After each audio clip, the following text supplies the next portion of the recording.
Hey there, before starting I would like to let you know that this top 10 is a personal list and it is my personal opinion about the heroes. If you have a different opinion, the comment section awaits you. Let's begin! Jim Raynor was a Confederate Marshal on Marsara at the time of the first Zerg incursions on that world. Despite bravely fighting the alien aggressors and saving many lives, he was arrested by Confederate forces on the pretext of destroying Confederate property at the backwater station.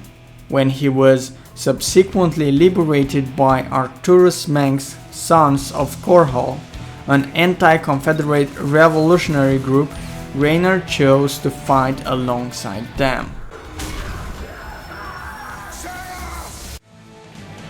While powerful, Brutalisk have a very slow move rate. Fast-moving units easily dominate Brutalisk by utilizing hit-and-run tactics.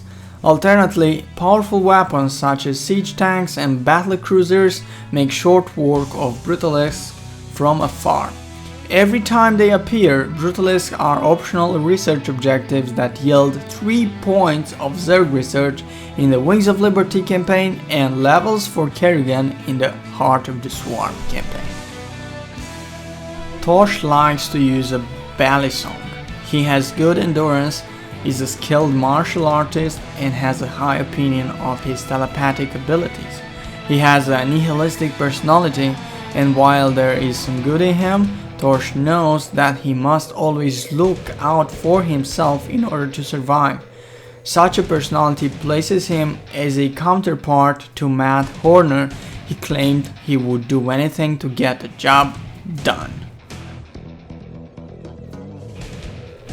Nova has a good sense of balance. She underwent physical training at the Ghost Academy. She found it very difficult at first, not being accustomed to exercise, but eventually excelled at martial arts, the use of weapons, and driving a vulture. She was given permission to learn some skills earlier than usual and undertook the 4-year program in only 2.5 years, a record. So Nova often instills lust and fear in males around her. Her physical appearance driving the former emotion and her telepathy instilling the latter one. Well, Jim Raynor. If you'd helped me with my Tosh problem, I might have looked the other way while you got out. But you chose poorly. The Archangel featured improved ground attack capabilities over the Viking. In addition to chain gun cannon, it carried ground-to-ground missiles, and blades were mounted under the cannon. The Archangel could strike ground targets in aerial mode with bombs. The force from landing was also hazardous. The Archangel has 4 attacks. In ground mode, it fires cannon and has a missile barrage. A barrage is marked beforehand by a cluster of red ground markers. In air mode, the Archangel strafes in straight lines. Strafing runs are marked beforehand by red lines. Drop pods landing 3 Marines each accompany strafing runs. It creates a shockwave causing AoE damage when it lands. The Odin is designed for prolonged frontline duty. It is armed with 2 twin-linked T-800 cannons, shoulder-mounted Hellfire missile pods, 4 330mm howitzers, and at least 1 nuclear missile. The chassis is commensurately durable. The Walker is well suited to spearhead assaults on entrenched positions. The crew space also includes a toilet. Very fun. The Gorgon. During the Second Great War, General Horace Warfield defended the Dauntless Plateau by deploying Gorgons on the Bone Trench. He could only deploy 1 at a time, but it was enough to defeat the local Zerg forces led by Broodmother Zagara. When Sarah Kerrigan returned to Char, she took control of Scourge Nest and used the Scourges within to destroy each of Warfield's 7 Gorgons in turn. Her other forces found the Gorgons to be virtually invincible.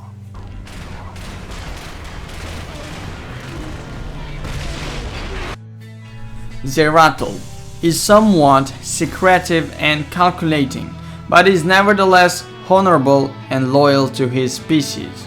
He would gladly risk anything to safeguard Aiur. He often speaks in riddles, preferring that others came up with the answers to the questions he puts forward rather than answering them himself. He is also the master of Protoss psionics.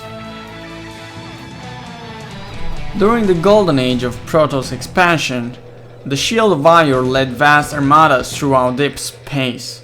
In the centuries since, these primary command ships had departed the field of battle and became holy shrines, venerated by mystics and historians. But the loss of Aiur has convinced the Protoss to resurrect their oldest and most powerful weapons. Old shields of Aiur hold a huge Kaidarin crystal infused with enough psionic energy to distort the very fabric of time and space. When wielding this force, these vessels can instantly destroy squadrons of enemy ships or even entire planets.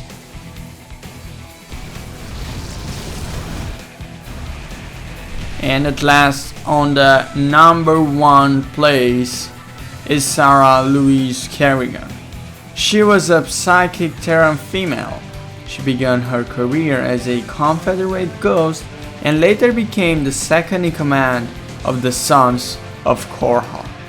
Following Arcturus Meng's betrayal, she was captured and infested by the Zerg swarm, ultimately becoming the self-proclaimed Queen of Blades, the leader of the swarm. I never gave up on you, Sarah. Don't you give up on us.